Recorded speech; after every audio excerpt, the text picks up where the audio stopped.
Bonjour à tous, Salut! bienvenue dans cette nouvelle vidéo MR1.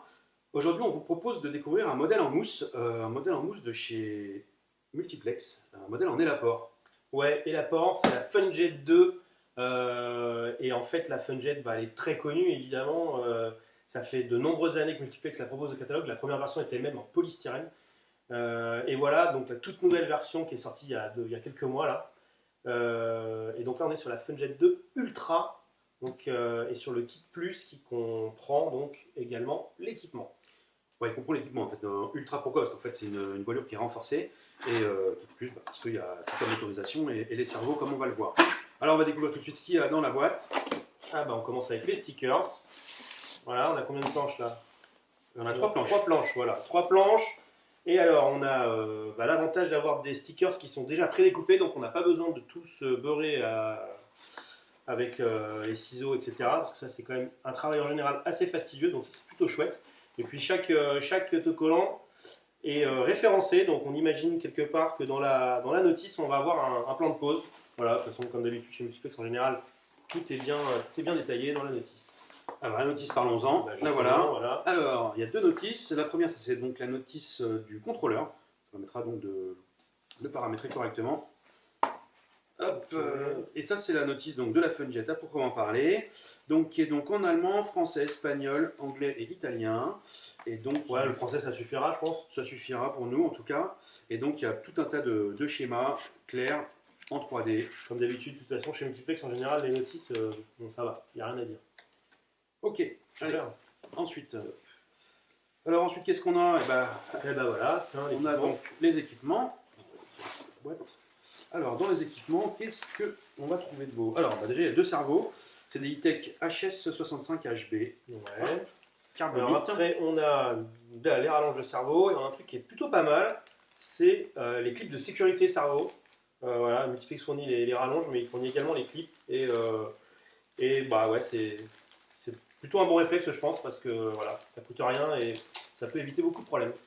Alors ensuite, on a la motorisation, donc avec un contrôleur 55 ampères Roxy, une hélice, un porte-hélice et son cône, et puis évidemment un brushless, donc c'est un outrunner, un cache tournante, d'un KV de 1950, 1960 exactement. Voilà. Ça fait un bon moteur déjà pour une gueule comme ça. Alors, on continue, un petit sachet d'accessoires. Ah tiens, hop. Eh ben, alors, qu'est-ce qu'on a là-dedans? On a un collier velcro, on a du velcro autocollant, on a les caches cerveau, on a les bagues d'arrêt propres à multiplex qui viennent se clipser dans les guignols avec la clé 6 pans correspondante. Voilà, bah, c'est du déjà vu chez multiplex, mais voilà, on ne change pas une formule qui gagne. Donc on a tout, on a même un petit support moteur en plastique. Et puis les tringleries déjà pliées en Z en corde à piano. Voilà, tout le sachet d'accastillage. Alors ensuite, on découpe des éléments en élaport. Donc là, hop, on a les deux dérives. Et ouais, hop, super. Avec des trompeurs d'ailleurs. Des trompeurs. Donc voilà, impossible de se tromper, comme on l'indique. Les panneaux d'aile en élaport, donc les charnières sont en la matière. Dans la matière, comme d'habitude, il faut les libérer. C'est assez du courant chez Multiplex. Il n'y a pas de surprise. Et puis on suppose que, comme à l'habitude chez Multiplex, on a le petit éton de centrage, là, le petit plot qui permet de toujours contrôler le centrage même sur le terrain. C'est un bon réflexe que Multiplex a. Tous les fabricants ne le font pas, mais ça c'est plutôt bien parce que et voilà, un petit contrôle avant le vol, c'est jamais superflu. La pièce maîtresse, le fuselage, donc entièrement en élaport aussi, et avec une pseudo-turbine. En fait, c'est un support moteur en plastique. Ouais. Voilà. Ça fait déjà une belle taille hein, quand même, hein, quand on regarde. C'est pas mal.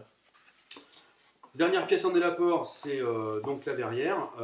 Donc vous pourrez en fait laisser comme ça, ou en fait coiffer d'un très joli cache en plastique bleu. Plastique, on dirait presque une peinture en fait. Non, non, c'est en plastique. Ah ouais, c'est chouette. Voilà, donc ça permettra d'être avec un modèle un peu plus élégant. Et puis qu'est-ce qu'on a encore? Avec un petit sachet. Donc là, ça c'est un support en aluminium anodisé. 3 mm, ça va, ça devrait aller, je pense que. Costaud. Et puis on a un tube en carbone qui est en fait la clé d'aile, qui permettra de renforcer la voilure. Voilà, pour qu'est-ce qui manque en fait? Il manque une batterie donc, qui est ici. Donc ici c'est une batterie Roxy donc 2600 mAh. Donc c'est une 4 éléments. Ouais, ça, ouais. 4 4 éléments qui permettra d'animer un petit peu tout ça. Super, Voilà. on vous propose donc de découvrir la Funjet en essai dans un prochain numéro d'Emera, soyez vigilants. Vous pourrez évidemment, comme d'habitude, découvrir le montage, la description du kit, et puis évidemment le vol, Et nos impressions. voilà, les impressions de la rédaction.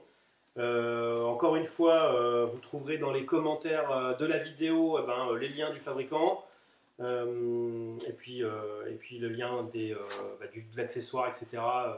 Pour pouvoir les acquérir donc, soit en kit plus, comme celui qui nous est présenté là, soit séparément.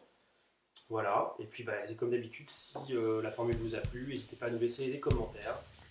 Voilà. À très vite et bon vol à tous. Merci, ciao.